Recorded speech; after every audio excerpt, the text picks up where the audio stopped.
शालेय विद्यार्थ्यांच्या सुरक्षित प्रवासाला परिवहन विभागानं सर्वोच्च प्राधान्य दिलंय।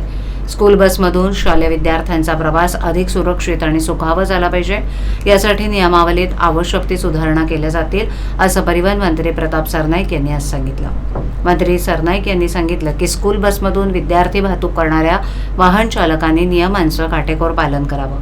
विद्यार्थ्यांच्या सुरक्षिततेशी कोणतीही तडजोड केली जाणार नाही।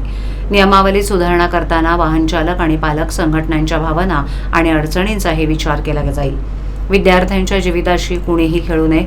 नियमांचं पालन हे फक्त कायद्याच्या भीतीपोटी नव्हे, तर विद्यार्थ्यांच्या सुरक्षेच्या भावनेतून व्हावं। स्कूल बस वाहतूक नियमावलीत सुधारणा करताना कुणावर अन्याय होणार नाही, पण नियमही शिथिल होणार नाहीत, असंही परिवहन मंत्री सरनाईक म्हणाले। सन 2011च्या नियमावलीनुसार सध्या 40,000 स्कूल बसेस राज्यभरात आपली सेवा देत आहेत, परंतु या व्यतिरिक्त 50,000 ते 60,000 अनधिकृत स्कूल बसेस विद्यार्थ्यांची धोकादायक पद्धतीनं ने-आण करत असल्याच्या अनेक तक्रारी या बैठकीत स्कूल बस चालक मालक संघटनेच्या पदाधिकाऱ्यांनी केल्या आहेत।